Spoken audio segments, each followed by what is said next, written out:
Don't forget to subscribe and ring that bell. And then I says to him, I says, wrecked him, damn near killed him. I know, I know. Oh, hey, hi. I was just telling the story to someone else. Didn't even see you there. Glad you're back. Or hey, maybe this is your first time here. Either way, I'm glad that you're here, friend.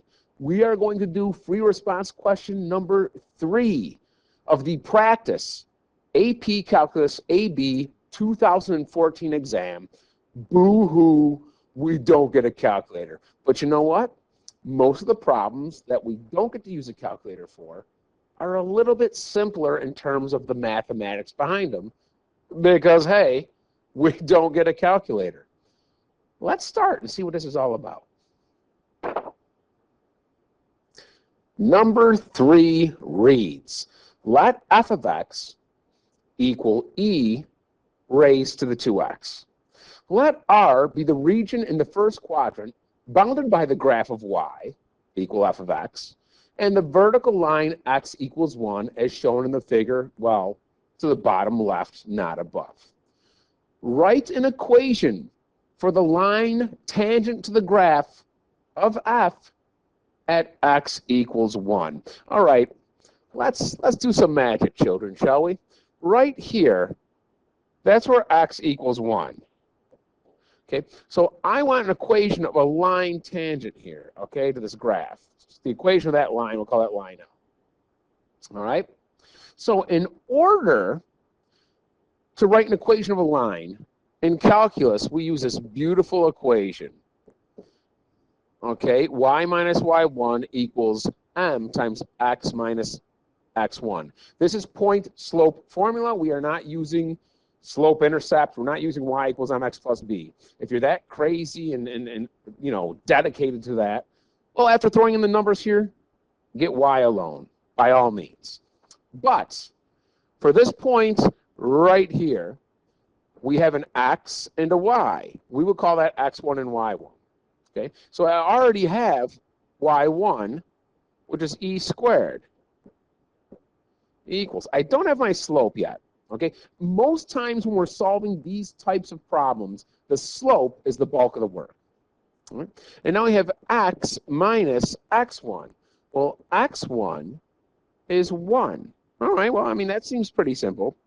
Now, if I want the slope of a line, all right, the slope, well, at one point, at the point where x is 1, it's not between 2 points, at one point, that's really the derivative of my function f of x. And they say right up here that f of x is e to the 2x. So if f of x is e to the 2x, the derivative of that, my God, at this point in the game, you better know your derivatives of e. I always start by writing exactly the same thing times the derivative of just the exponent. The derivative of 2x is 2. You can put your 2 out here. Some of you are comfortable putting it out front here. We can put it out front. That's fine. But at what point?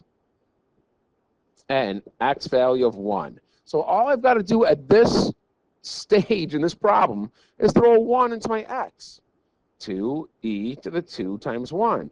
Well, that's just 2e squared. This is my slope, which is my derivative, and I've just got to put that into my problem. 2e squared. Guess what? That's an equation of a line. Huh? You see when we don't get a calculator how easy these things can be? I mean, some of them get tough, don't get me wrong. This one, not so much. Pretty easy.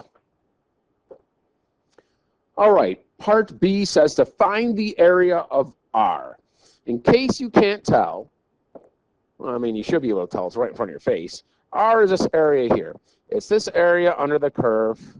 All this. Yes, I don't have to highlight it, but you know what? I like using my highlighters. In kindergarten, I always used to get good grades when I would color. The teacher put the coolest little smiley stickers on all my pages. I miss that. I should start putting stickers on my calculus students' work. Anyways, we're finding the area of that shaded region, which is now shaded a beautiful color green, R. All right? And area under the curve, that's the integral. Let's not forget that my y is e to the 2x. So this graph is e to the 2x. So I'm going to integrate e to the 2x. All right? Don't forget your dummy variable. Please don't ever forget your dummy variable. All right? But what are my bounds? Well, it's from when x is 0. That's this part here. To when x is 1. So from 0 to 1. You know, if you're good at seeing these things, you don't have to do u sub. But if you're here watching this video, maybe you need to see u sub. What do I mean? I'm going to make this. I'm going to say I'm going to integrate e to the u because that's a lot easier. So I'm going to say u is 2x. That means the derivative of that is 2 dx. All right. However, please note that in for 2x, I put a u, right? In for 2x is my u, that's right here. I only have a dx to sub in for, okay? I only have a dx. I don't have a 2 there. That 2's already gone bye-bye. So I want to make sure I multiply both sides by 1/2. These cancel. And now I'm going to put 1/2 du in for dx. Du here, and I like to put any constants outside. So I'll deal with them after I actually integrate. If I do u sub, these are currently x, my bounds. I need to make them u bounds. I need to convert those x's to u's, and I'm going to use this right here. So if my x was 1, like my upper bound, and I put a 1 in for this x, 2 times 1, my new upper bound in u form is 2. So I'm going to put that 2. Likewise, if my lower bound, x equals 0, and I put a 0 in for that x, my new lower bound in terms of u, well, that will still remain 0. So I'm going to integrate that, and I don't have to bring any x's back in because I have bounds that are u, just like my variable is now u. And why is this easier? Because the integration of e to the u is e to the u. I want that from 0 to 2. Remember, those are u's. I don't have to bring that 2x back in because I don't have x's anymore. I have u's. What people tend to forget is our lovely 1/2. We're going to multiply everything times 1/2. All right? 1/2. E to the upper bound 2 minus e to the lower bound 0. You should know, okay? Now, you don't have a calculator. Don't sit here and try and take 2.718 and square it. Just leave it e squared, okay? So, anything to the power of 0 is really 1, isn't it? So I can say 1/2 e squared minus 1. That's acceptable. Or I can take e squared minus 1 and put it over 2. I can actually multiply it out. Either one of those would be 100% correct. I like it. You guys seem to know what you're doing. And let's move on to C. 3C. Region R, which I won't highlight again, you know what it is, forms the base of a solid. I love these problems. Whose cross-section perpendicular to the y-axis are squares. Okay, the y-axis is the up and down one. If it's perpendicular, my squares go this way. Okay, I do a square here. So, and they get smaller and smaller as I go up, and they get bigger and bigger as I go down. But those are all squares, okay? Right? Now, right. But do not evaluate. Oh, I love doing these types of problems because I get to write the integral without doing the math work. I shouldn't, as a teacher, say I love them, but I like doing them, okay? So write but do not evaluate an expression involving one or more integrals that gives the volume of the solid. First off, volume.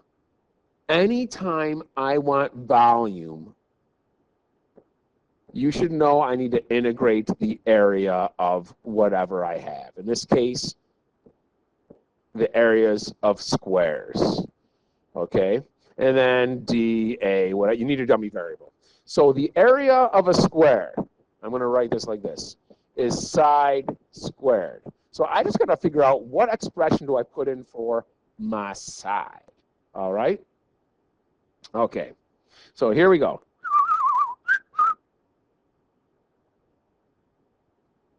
We're on C. C. All right. So I have got squares. How do I figure out the side of a square? Well, like I said earlier, okay, let's pick this point right here in green, and this one. This would be one of my squares. Okay, well, the side is the distance. Okay, so I'm going to take the number 1, okay, and I'm going to subtract whatever this value is right here. Okay, well, how do I figure that out? Oh, my friends. Oh, my friends. There is something that we need to do here that we have not brought into play. All right? That is the following. Okay? This is where cross sections are perpendicular to the y-axis. Okay? Do you know what that means? That means everything is kind of going this way. Okay? Notice what I'm doing here. Okay? It's going left and right. It is not going up and down. If it's going left and right, do you know what that means? That means I need to, okay, compare everything to the y-axis. All right? What does that mean? All right? What does that mean? All right? Well, here's where y equals 1, right here. At this point, okay, what's my y value? It's e squared. Those are going to be my bounds because my squares run this way. Okay, my squares run this way. All right? Ooh, and that is also... if I'm going to integrate with y bounds, okay, my y is going to be e squared, and my y here is going to be 1. That means the formulas, the expressions I have in here, all need to have y variables, not x variables.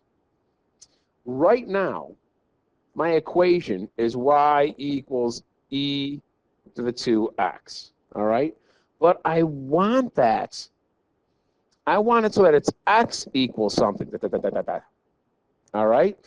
Oh, so let's take our expression. Man, I knew this wasn't going to be too easy. Let's take our expression, y equals e to the 2x, and let's solve it for x. The first thing I'm going to do is I'm going to take the ln of both sides. Because as you know, ln of e kind of make each other non-existent. And I have the ln of y equals 2x. And now I divide by 2. This goes bye-bye.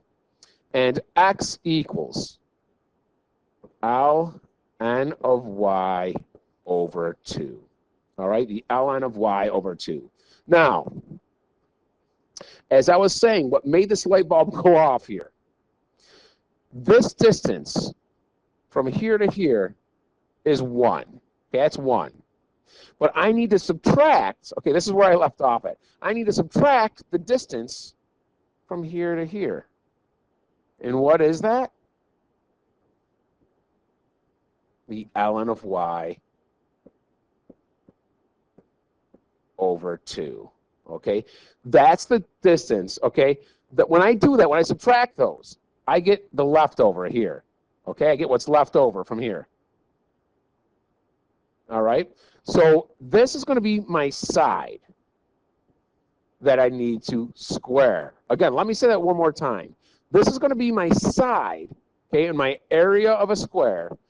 But don't forget, in order to find area, I need to square that side. So if this is the side above of my square, the area of my square is when I square the side. So I need to integrate that. And let's take this a step further now, okay? All right, let's take this a step further. Let me erase all this. The distance, okay, when I have to subtract 1 from my function, okay, when I have to subtract 1 from my function right here, that's the sides of all my squares. From this point, you see there's the 2 lines there. There's still the 2 lines. Okay, there's the x equals 1 and my function. Okay, here. But what happens right here? Okay, my function, e to the x squared, goes bye-bye. Okay? So the billion-dollar question is, how do I figure out this volume here? I still got to add that to this volume here. Okay? Well, I'm going to let you in on a little secret, and this should be easy to understand. This is a distance. Oh, I hate to use the yellow. We'll use orange. From here to here is 1. Guess what? From here to here is also 1. If I want the volume of something that's a square, the volume of a square is really a cube. And aren't all the sides the same? So this purple highlighted area here that I'm boxing in orange, it's really a cube. But if it's a cube, all the sides are the same. This is 1, this is 1, and this is 1, and this is 1, and you get what I'm saying. So the volume for that separately is length times width times height. 1 times 1 times 1. So that's easy. The volume of that bottom area that has nothing to do with our curve. See how the curve goes bye-bye once it's 1? So I got to find out the volume of that purple highlight without the curve. Well, it's a cube. It's 1 by 1 by 1. So the volume of this is actually 1. So whatever I get for the blue highlights, I'm just going to add 1 to it because I need to include the volume of that purple shaded area, which is 1. Okay, so let's go back to our integral. All right, well, there's a lot of explanation here. That using y variables kind of threw me off. I caught that for a second. I'm like, man, that completely changes the construct of this problem. I mean, in terms of what variable you need the y's instead of the x's. Okay, so let's integrate. We're going to integrate. Our bounds are y's. Okay, so from when y is 1, I'm over here in the graph, to when y is e squared. So from 1 to e squared, I need to take the length of my side and square it because that's how I find the area. And remember, I integrate the area to get volume. My side is right here. All right, so it is 1 minus the ln of y over 2. But that's the side, and I need to square it. Please, if you've gotten to this point, don't lose any credit simply because you forget to put the dummy variable. We're missing one more thing to get this 100% correct.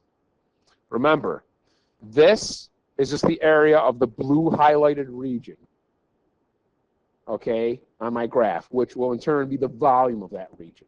I still need to add the volume of the purple highlight, which we said was 1. We are done. Whew! Man, they tried to sucker punch us there, but we caught it. We caught it and we're good. Okay, we caught it and we're good. And you know what? I like drawing 3D shapes. They're the coolest. I'm glad I drew that on the board. We are done. We are done with question 3. There was only 3 parts to it, an A, B, and C. I will see you next time for free response question 4. Like the video, ring the bell, follow me because that's the only way you get notifications of when I put up new videos. All right, it is January. Okay, it is January. I know the AP Calc retakes or January takes are coming up. Okay, good luck on that. You got a 5 in your future, my friend. I'll see you. Don't forget to subscribe and ring that bell.